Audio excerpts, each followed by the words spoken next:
This event is more than just a showcase of food, creativity, and hospitality.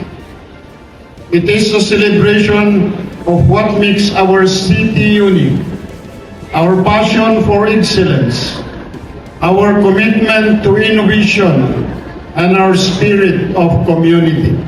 Isang masarap at makulay na pagdiriwang ang inihain para sa mga residente at turista ng Baguio City noong Huwebes, October 2, 2025 sa pagbubukas ng Pasta Mania bilang tampok na aktibidad sa ika-18th Hotel and Restaurant Tourism Weekend.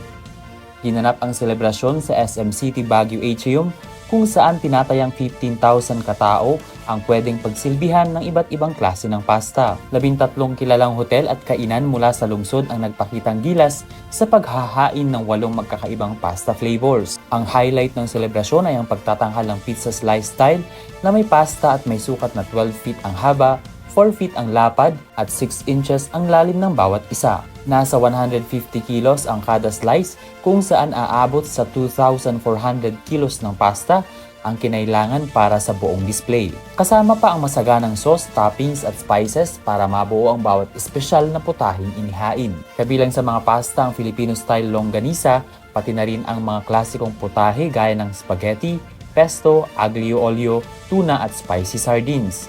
Matatandaang noong nakaraang taon, isang fried rice extravaganza naman ang naging highlight ng HRT weekend na dinagsarin ng libu-libong tao.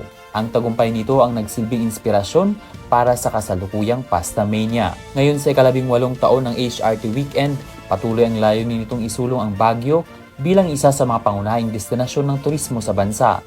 Sa pamamagitan ng mga event na nagpapakita ng kultura, pagkain at diwa ng komunidad. Ben Pong Sila para sa Mata ng Agila Northern Luzon, matatag, matapang, matapat.